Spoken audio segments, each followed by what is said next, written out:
Hi అండి. అందరికీ నమస్తే. నేను మీ గీత. మనసున మనసే పార్ట్ 10. ఏమండి, వారంలో పెళ్ళి, నవీన్ ఎలా రప్పిస్తారు? నేనే ఏదో ఒకటి చేస్తాను. లక్ష్మి, నువ్వేమీ ఆలోచించకు. ఇంకో విషయం, ఏం చేసైనా రాధని మన కోడల్ని చేసుకోవాలి. చాలా గుణవంతురాలు. మనకింత మంచి కోడలు, వాడికింత మంచి భార్య ఎక్కడా దొరకదు. అవునండి, అందుకే నేను కూడా చిటికలో పెళ్లి ఒప్పేసుకున్నా. కాకపోతే ఒకటే దిగులు, రాధ వాడి కోపం ఎలా తట్టుకుంటుందో.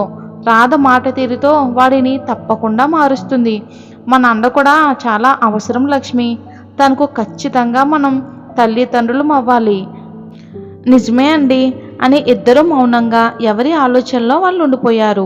కట్ చేస్తే, హలో శ్రీనిధి, చెప్పవే రామ్, రాధా అని ఎన్నిసార్లు చెప్పాలి నీకు? పోవే, నాకు ఇలానే ఇష్టం.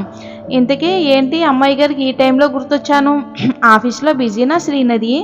లేదులే, చెప్పు. నీకంటే గొప్ప ఎవరు కాదు ఇక్కడ. అలా మాట్లాడకు. సరేలేవే, చెప్పవే. ఏంటి తల్లి విషయం? మరేమో నాకు పెళ్లి కుదిరింది. ఓర్ని, ఇదెప్పుడు జరిగిందే? నిన్ననే వాళ్ళు వచ్చి చూశారు, ఖాయం చేసుకున్నారు కూడా. ఇంకో విషయం చెప్పనా? వారంలో పెళ్ళి. నువ్వేం చేస్తావో నాకు తెలీదు. నాకు కావాల్సినవన్నీ నువ్వే తీసుకుని రావాలి, సరేనా? ఓషే, షాక్ ఇచ్చింది ఇప్పుడే కదే, వెంటనే అన్నీ కొనుక్కుని రా అంటే ఎలా? నేను కోలుకోవడానికి కనీసం వారం పట్టేలా ఉంది. శ్రీ, నువ్వు రేపే రాకూడదు? లేదే, రేపు రావటం కుదరదు. కానీ ముందు ఒక విషయం చెప్పు, అబ్బాయి ఎలా ఉన్నాడు? చాలా అందంగా ఉన్నాడు. మనసు కూడా మంచిదని అనిపిస్తుంది. అంటే అత్తయ్య మావయ్య మాట తీరును బట్టి చెప్తున్నా. హైదరాబాద్లోనే ఉద్యోగం అంట. అయితే నువ్వు ఈ ఊరు వదిలి సిటీకి రాబోతున్నావు. అవునే, కానీ నాకు దిగులుగా ఉంది అమ్మా నాన్నని వదిలిపెట్టి పోవాలంటే. చూడు రాదా, ఎన్నాళ్ళని సరదాలు సంతోషాలు వదిలేసి ఇంటికే పరిమితం అవుతావు? అయినా నేను అమ్మని ఇంటికి పంపుతానులే. ఇక అక్కడే ఉండి పిన్నిని బాబాయికి సహాయంగా ఉంటుంది. ఆ పని చెయ్యవే, నాకు కొంచెం భయం దిగులు తగ్గుతాయి. నువ్వైతే త్వరగా వచ్చేదానికి చూడు శ్రీనది. అలాగేనే, చూస్తా, తప్పకుండా ట్రై చేస్తాను. కానీ నువ్వు బాబాయికి చెప్పి నాకు అబ్బాయి ఫోటో పంపించు, చూసి తరిస్తాను.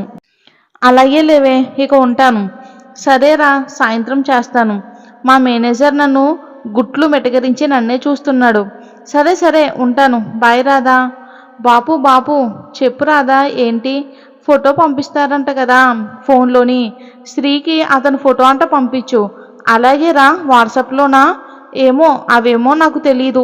పంపించు, నేను అమ్మ దగ్గరికి వెళ్తున్నా. సరేరా, నేను పంపుతానులే.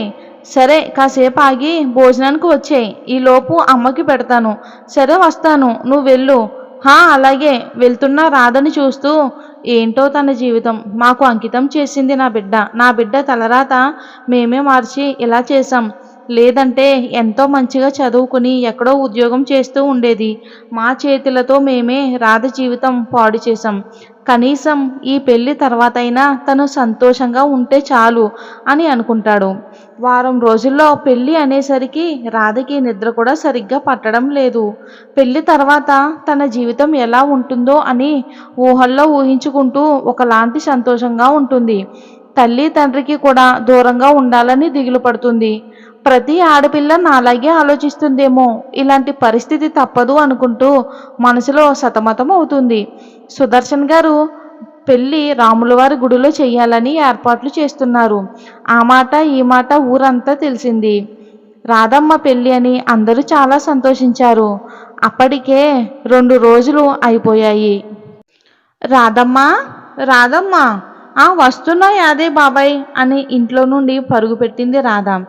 మా రాధమ్మ ఇంకో 4 రోజుల్లో పెళ్ళికూతురు అవ్వబోతుంది అని యాదయ్య పాలు పోస్తూ అంటాడు.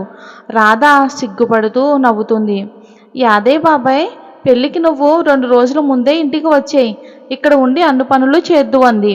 నువ్వు చెప్పాలా రాధమ్మా? నేను చూసుకుంటాను, వదిలేయండి. అలాగే అని రాధ ఇంట్లోకి వస్తుంది.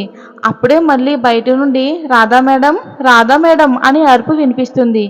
రాధ అంటూ పాలగిన్న వంటగదిలో బండ మీద పెట్టి బయటకు వస్తుంది. ఎవరు మీరు? మేడం రాధా గారు అంటే మీరేనా? నేనే, చెప్పండి. మీకోసం పార్సిల్ వచ్చింది అంటూ అతను వ్యాన్లో నుంచి ఒక పెద్ద అట్టబెట్టె తీసి బయట పెడతాడు. దాని మీద శ్రీనిధి అని రాసి ఉంటుంది. "ఆ! ఈ పార్సెల్ నాకే" అని అంటుంది రాధమ్మ. ఇది ఫ్రెండ్స్ స్టోరీ. ఈ స్టోరీ నచ్చినట్లయితే లైక్ చేసి మన ఛానల్‌ని సబ్స్క్రైబ్ చేసుకోండి. రేపటి స్టోరీలో మళ్ళీ కలుద్దాం. డైలీ మన ఛానల్‌లో 2 పార్ట్స్ వస్తుంటాయి. పక్కనే ఉన్న బెల్ ఐకాన్‌ని క్లిక్ చేయండి. నేను ఏ స్టోరీ పెట్టినా ఫస్ట్ నోటిఫికేషన్ వస్తుంది. Thanks for watching.